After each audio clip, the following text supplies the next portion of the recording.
طه ما أنزلنا عليك القرآن لتشقى إلا تذكرة لمن يخشى تنزيلا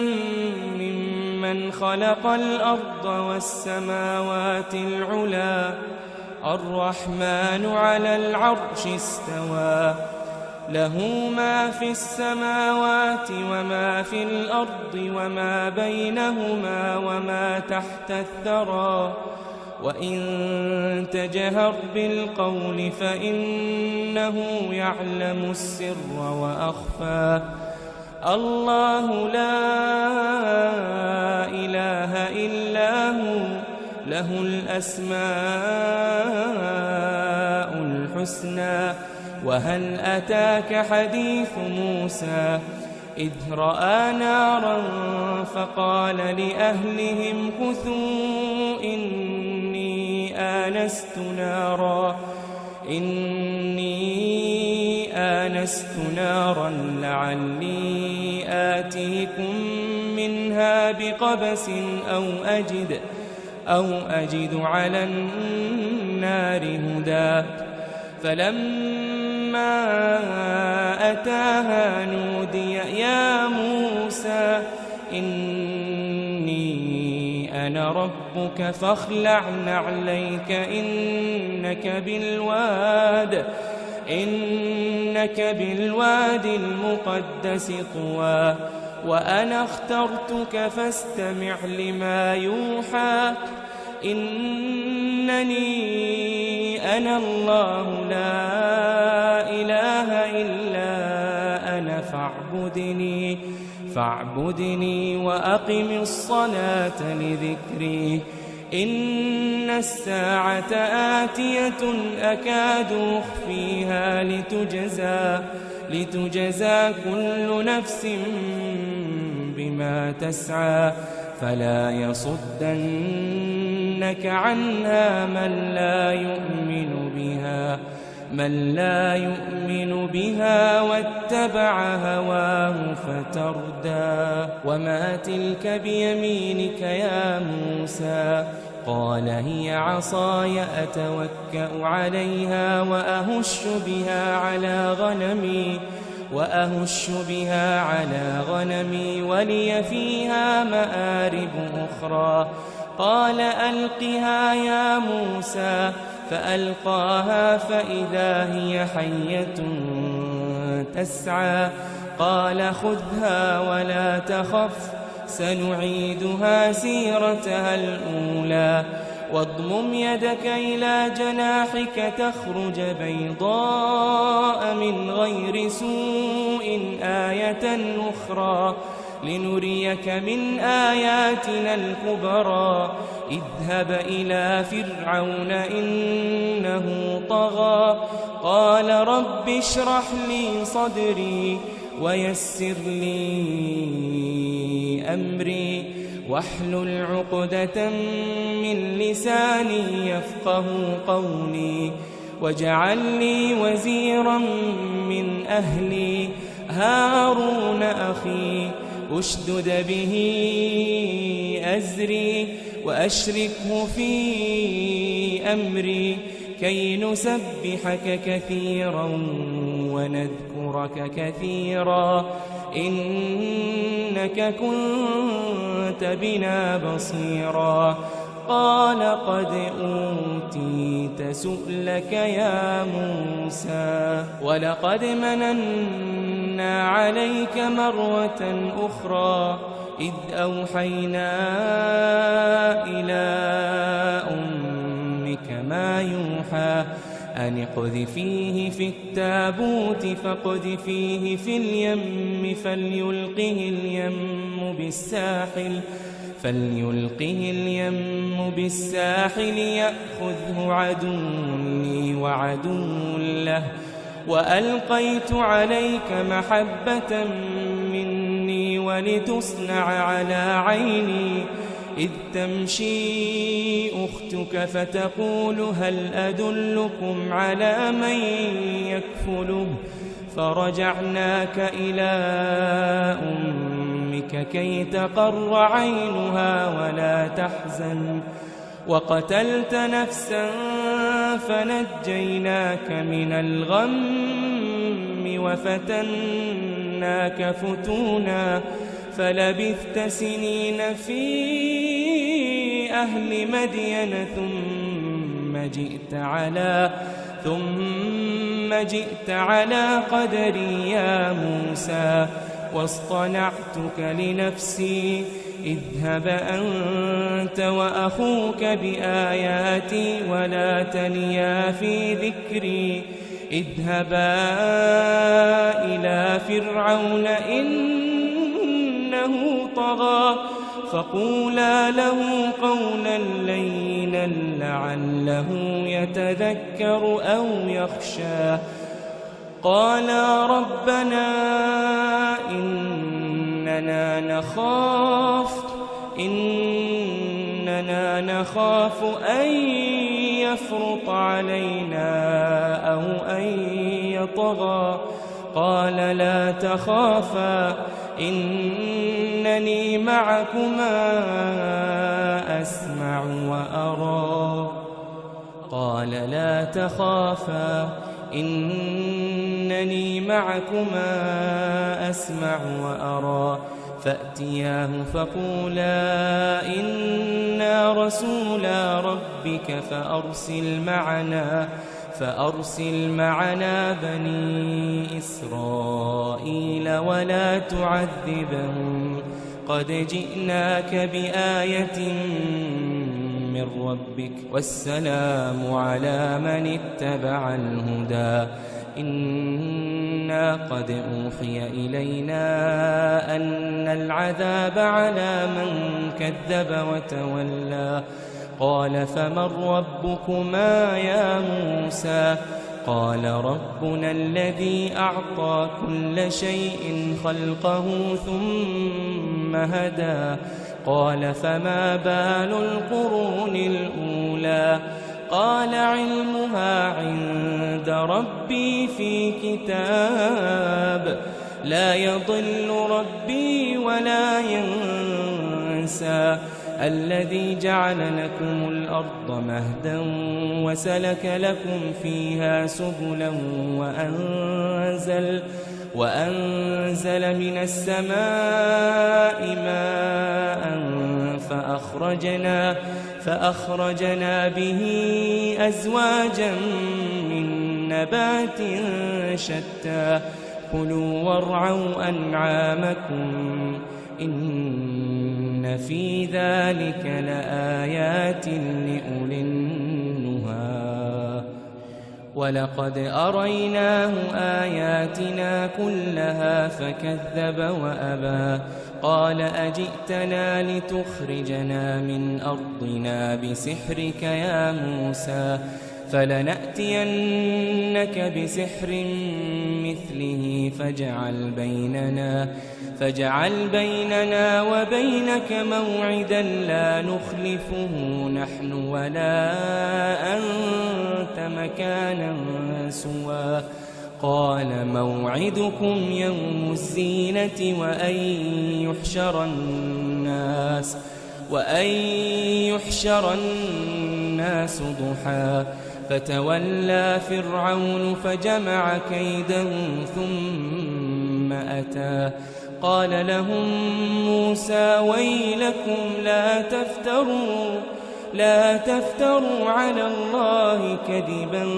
فيسحتكم بعذاب وقد خاب من افترى فتنازعوا أمرهم بينهم وأسروا النجوى قالوا إن هذان لساحران يريدان أن يخرجاكم من أرضكم بسحرهما ويذهبا بطريقتكم المثلى فأجمعوا كيدكم ثم أتوا صفا وقد أفلح اليوم من استعلى. قالوا يا موسى إما أن تلقي وإما أن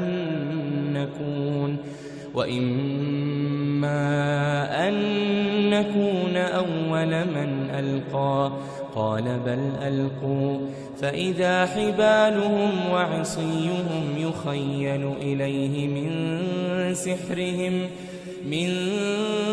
سحرهم أنها تسعى. فأوجس في نفسه خيفة موسى. قلنا لا تخف إنك أنت الأعلى وألق ما في يمينك تلقف ما صنعوا إنما صنعوا كيد ساحر ولا يفلح الساحر حيث أتى. فألقي السحرة سجدا قالوا آمنا برب هارون وموسى. قال آمنتم له قبل أن آذن لكم إنه لكبيركم الذي علمكم السحر فلأقطعن أيديكم وأرجلكم من خلاف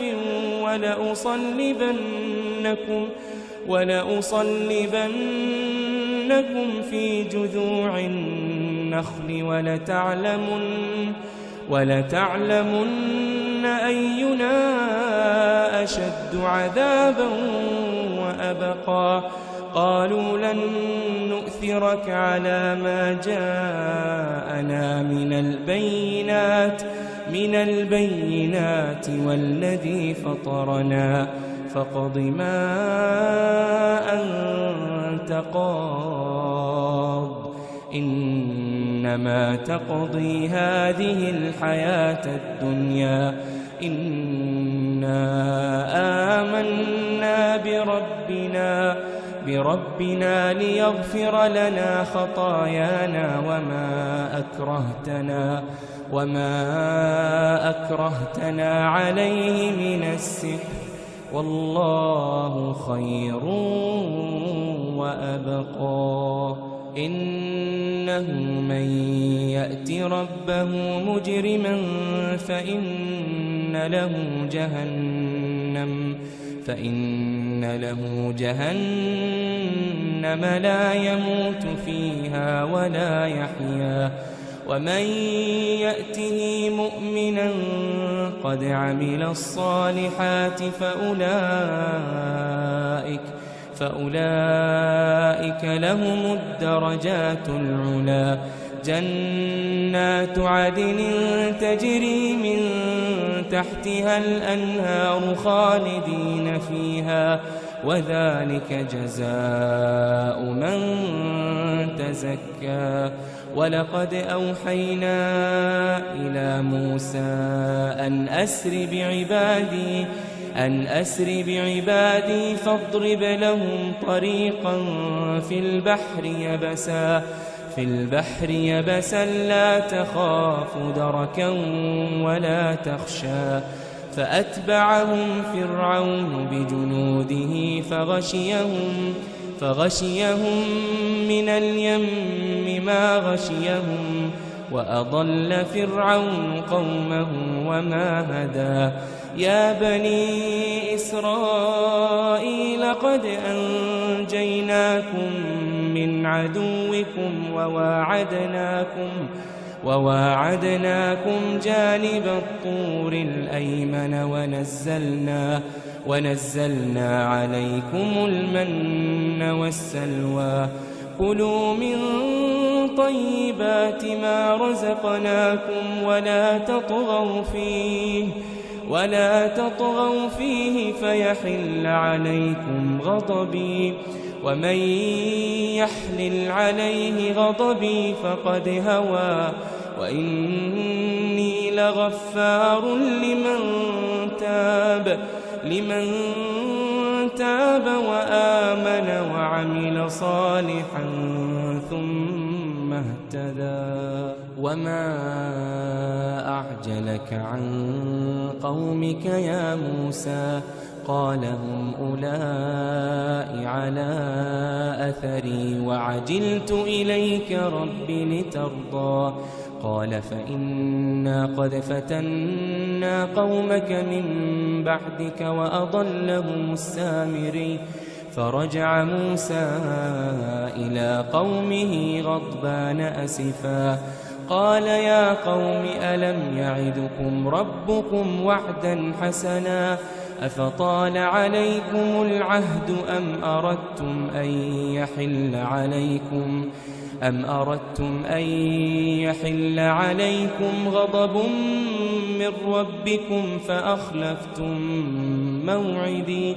قالوا ما أخلفنا موعدك بملكنا ولكننا حملنا أوزارا من زينة القوم فقذفناها فكذلك ألقى السامري فأخرج لهم عجلا جسدا له خوار فقالوا هذا إلهكم وإله موسى فنسي أفلا يرون ألا يرجع إليهم قولا ولا يملك لهم ضرا ولا نفعا ولقد قال لهم هارون من قبل يا قوم إنما فتنتم به وإن ربكم الرحمن فاتبعوني وأطيعوا أمري قالوا لن نبرح عليه عاكفين حتى يرجع إلينا موسى قال يا هارون ما منعك إذ رأيتهم ضلوا ألا تتبعني أفعصيت أمري قال يا ابن أم لا تأخذ بلحيتي ولا برأسي إني خشيت أن تقول فرقت بين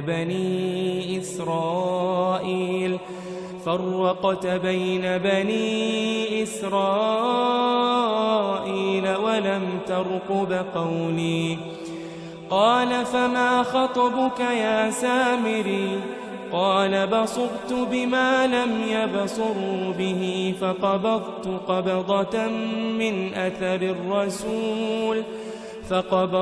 قبضة من أثر الرسول فنبذتها وكذلك سولت لي نفسي قال فاذهب فإن لك في الحياة أن تقول لا مساس وإن لك موعدا لن تخلفه وانظر إلى إلهك الذي ظلت عليه عاكفا لنحرقنه ثم لننسفنه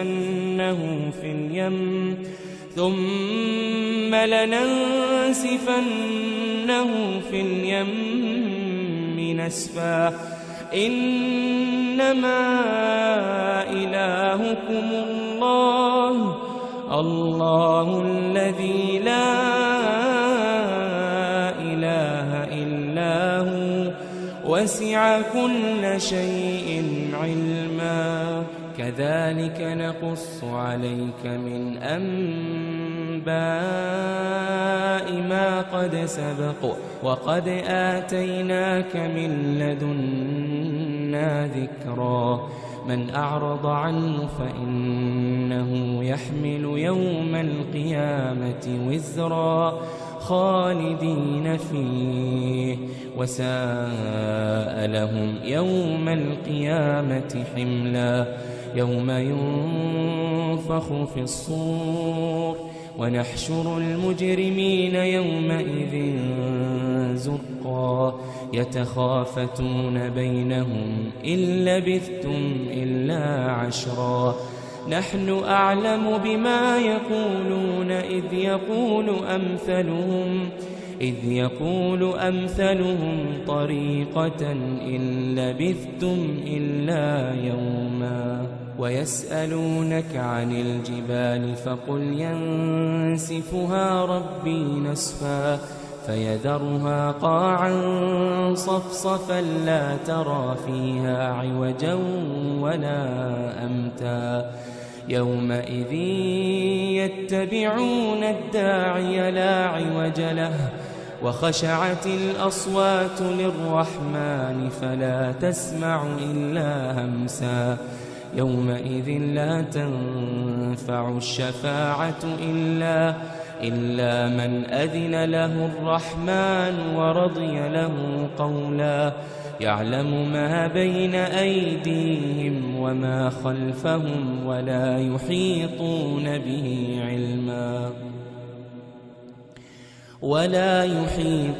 به علما وعنت الوجوه للحي القيوم وقد خاب من حمل ظلما ومن يعمل من الصالحات وهو مؤمن فلا يخاف ظلما ولا هضما وكذلك أنزلناه قرآنا عربيا وصرفنا فيه من الوعيد لعلهم يتقون أو يحدث لهم ذكرا فتعالى الله الملك الحق ولا تعجل بالقرآن من قبل أن يقضى إليك وحيه وقل رب زدني علما ولقد عهدنا إلى آدم من قبل فنسي ولم نجد له عزما وإذ قلنا للملائكة اسجدوا لآدم فسجدوا إلا إبليس أبى فقلنا يا آدم إن هذا عدو لك ولزوجك فلا يخرجنكما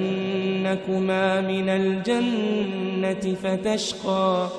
إن لك ألا تجوع فيها ولا تعرى وأنك لا تظمأ فيها ولا تضحى فوسوس إليه الشيطان قال يا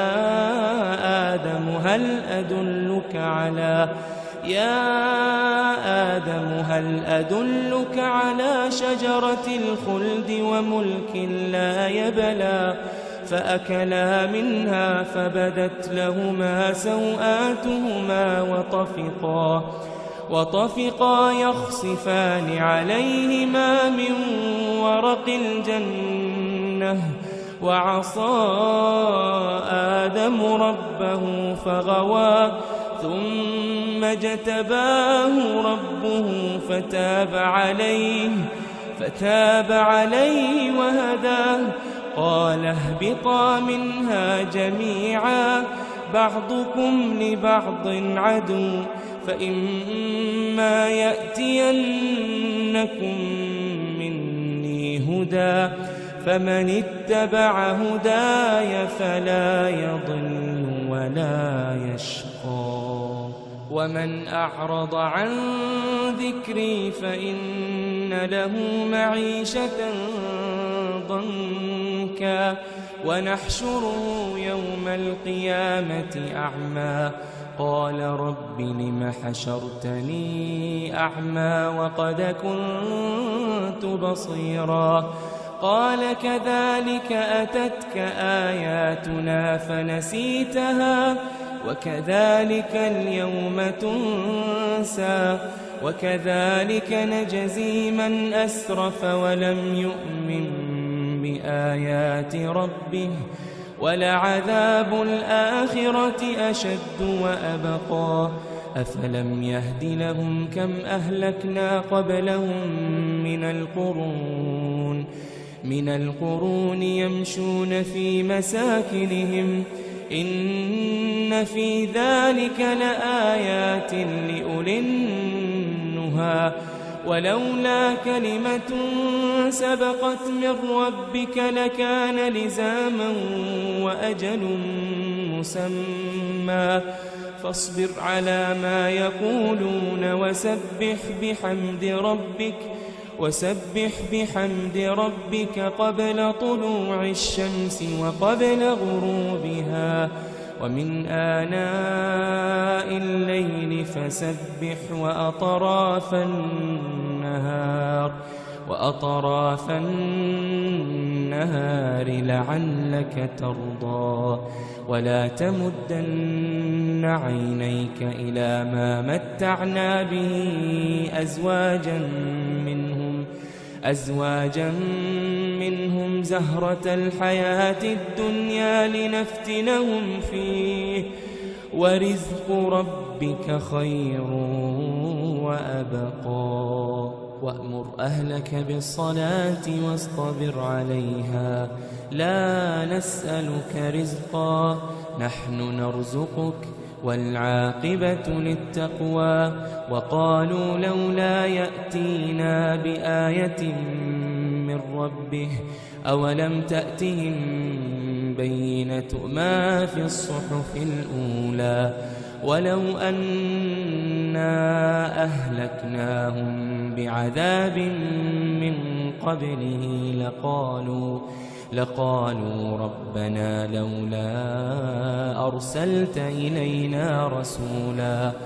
ربنا لولا أرسلت إلينا رسولا فنتبع آياتك من قبل أن نذل ونخزى قل كل متربص فتربصوا فستعلمون من أصحاب الصراط السوي ومن اهتدى.